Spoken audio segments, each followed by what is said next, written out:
Yo, what up guys, Ownz here. I'm kind of doing a bit of a voiceover kind of explanation of how to play this lane. I know a lot of you guys probably watch a lot of the challenger players and stuff like that. You're looking at about a plat 4 elo.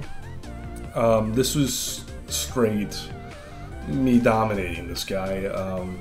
I don't know what was going on or if this was his first time playing Maokai, but he didn't really understand the matchup, and kind of looking at what he started first, going Doran Shield, showed that I had way more sustain than him.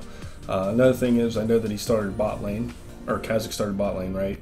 So playing this lane, I'll kind of talk about it a little bit, kind of explain everything. The biggest thing is knowing that you have more sustain than somebody means that you need to play super aggressive early. As you can tell, this guy's trying to match with me. I'm 75–80% health. He's what, a little bit less than half, and I'm still got tons of mana, or reasonably good amount of mana, and it's a pretty easy first blood here once I hit level 3 because of that. Now, I know that my Teemo is kind of topside, so I'm not too worried. I can pick up that quick easy kill if Kha'Zix came. I think he'd be too low from the jungle creeps to come and gank me this early. Now I do ping that Maokai has teleport. This is one of the biggest things that you guys need to pay attention to lower elo, okay? If somebody plays teleport and you're still at good health, you're playing Ornn, see how I built my item, I'm almost full health, I've got good mana, I'm sustaining very well, I can still play aggressive on this guy. I still have the lead on him. Another thing, the biggest advantages is playing as Maokai is using those bushes in the top lane. You'll see it a lot later on where this guy is literally pulling waves there. As you can tell, we played the 1v2. I knew, like I said, Teemo was topside. I knew Kha'Zix wasn't going to be able to kill me. Maokai couldn't kill me. Teemo didn't come topside, I would have been dead. That's simple as that. That was just good jungler coming up. I know it's kind of silly because this game's got a Teemo jungle. We have a auto-filled support, so we really were trying to just... I was really banking on this guy paying attention to the pings, which I guess sometimes doesn't happen a lot, and you can't 100% rely on that. So yeah, so we go back to the lane where I walked all the way up, I saved my teleport, my lane was going to push back towards me, as you can tell. Yes, I said earlier, play aggressive, play up on this guy, but one of the things you don't want to do is teleport back and try to fight him in a massive wave that's pushing towards you anyways. That's another thing I see top laners dying. Immediately teleport back up, right? So we killed him, he has no teleport, he has no flash, and I still have teleport, and I'm controlling the lane pretty well. He outplays me a little bit there, so I gotta, help get back my sustain, get my health back up before I start playing super aggressive again, like I was earlier. Now, the biggest thing is paying attention to what I'm building. Okay, so you're playing against a Maokai, you want to build the magic resist, all that good stuff, keep up your sustain against him. You don't want him bursting you down while having a Kha'Zix who's gonna potentially do massive amounts of damage at early game against you when you don't have anything else built but magic, right? So it takes him out of the equation. Plus, Ornn has so much base damage that if Kha'Zix comes up, there's a possibility I just focus him, kill him, and then I don't have to worry about this guy. So I expected him to stun me with that, and I was hoping he'd use it there. No matter what, he was dying, right? Another thing you guys need to pay attention to is how is this guy playing against me after I've already been absolutely crushing him in lane. He's going in over and over and over again. Granted, when you hit 0–5, you're only worth like 150 gold or whatever it is, right? It's more beneficial for me to kill minions than him at a certain point. Pay attention to that. Here's the thing too, yes, still kill the guy if he's going to play that aggressive where he's sitting up on you, because once he's dead, then it's just me and the wave, and now you gotta see Kha'Zix is focused on my sitting in this lane, and he can't do anything for his bot lane, can't do anything for his mid lane. You guys see here how I backed off. I went back and recalled a safe spot. I didn't sit in the middle of the lane where the Maokai could still engage on me or anything like that. About that time I knew Maokai was coming back to lane, so it was an easy call to recall. There was nothing else I could have gained from being in that lane besides giving him the advantage. That's another thing, is taking your lead and understanding when to back. What are the waves looking like? What's the biggest bang for your buck, right? Now I still play it kind of safe. I want to farm up. I know I haven't really been doing that great at CSing, but I feel like I was making important kills and having the huge lead. Now, when you're playing against a lane that has basically no sustain compared to what you have, it is super easy for you to keep being aggressive and understanding that you're going to take that lead a lot farther than he is. If he would have taken Corrupting Pot and used those side bushes there and actually stacked them up with his little saplings, he could have won this lane, no problem. Maokai's are usually more difficult. See how he's pulling the minion wave to the bushes? He's wasting all of his potential to actually outplay me. As you see here, he's still playing super aggressive. He used this stun, now he's going to flash out of that. Okay, and then he walks back in for some reason. Again, there's no reason for him to have done that. He didn't have to take any of that damage. It's more of what not to do in lane, it seems like this video is kind of turning out to be, but just paying attention when you guys, especially playing these lower elos. I mean, this guy was plat 4 last season. Most of my team, I was plat 4 last season. A lot of the guys in silver and golds, they play like this because they just think that just eventually you'll get a lucky one and get a kill, but at this point there's no hope for him because he's not doing enough damage. I out-sustain him. The only thing he's got is a crystal and a Dorn shield, so he's hurting pretty bad. So what Timo is doing is he's holding the lane a little bit with me, getting as much poke. He wants to keep getting those kills as well, getting the Dark Harvest stack, pushing the turret. Pretty smart play. We also knew that Kha'Zix was on his way up. It's really paying attention to where the jungler and who's roaming, right? Because at this point you can kind of tell that, yeah, Zed's not doing too bad. Zed's always scary, especially for Timo. So we really got to pay attention to where the enemy team is, no matter how far ahead we are. Now, you see that Timo placed a shroom in that lane.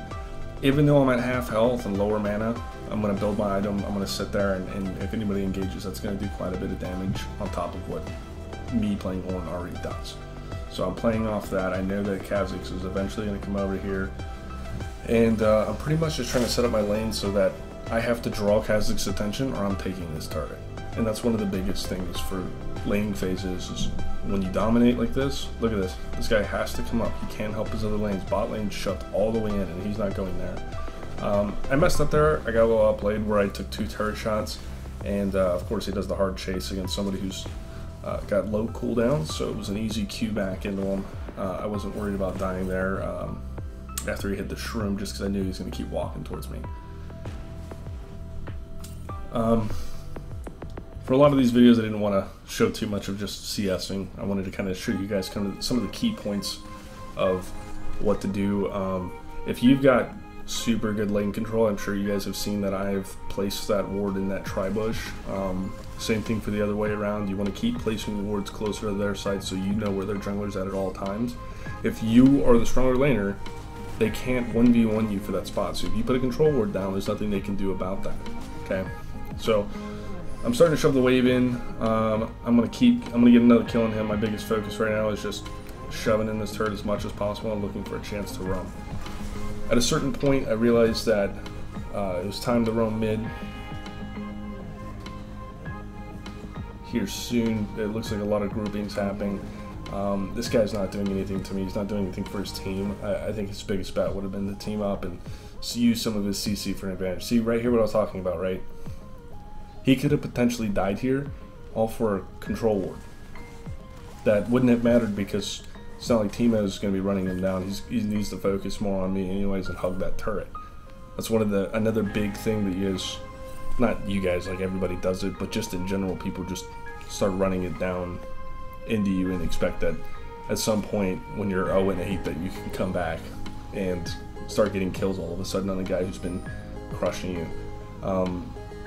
And honestly, the biggest thing for this was what item did he start here? He missed again. That is like one of the biggest things. He starts Dorn shield. It clearly doesn't help, right? I out-sustained him. Another thing is shove the wave in. I'm ahead. I can roam. I'm not afraid of dying anybody. I know if Kha'Zix comes up right there, I can focus him. I cut the Zed off and eventually get my team a kill here. That's one of the biggest things, guys, is roam, but don't over roam. I know it was kind of a late roam, but once you shove the wave in, what are you doing? You're just standing around kind of waiting. And if I saw the opportunity, I roamed mid. If I had to, I'd TP dragon, TP bot, whatever it is. You can win lane all day, but it's a team game. So if you can get the advantage to somebody else, do it. Okay? because if you play a champion like Ornn or Maokai who have insane CC and UTP into another lane that's already kind of not doing bad, and you can kind of say, okay, this is my win condition, then you need to look for that, but hopefully not give up too much to the top laner. So I'm kind of sitting here. I know no one else can really come up and help him too much. Like I said, get him killed, get him out of the way, and shove in this wave as much as possible and get to that second tier turret to drag more people top lane. It looks like I was kind of worried a little bit more about who was going to come top. You know, we didn't have enough vision to see who was all there, but I was ended up good. Good recall, reset, and came back to lane. Another big advantage to playing Ornn, obviously, is building your items in lane is one thing, but when you can upgrade your teammates' items, it helps you out significantly. Increasing attack damage, cooldown, armor, health, that kind of stuff is amazing. So you see here, Teemo's coming up. I can hard engage here. Doesn't really matter how many saplings he has in there at this point. He's just done.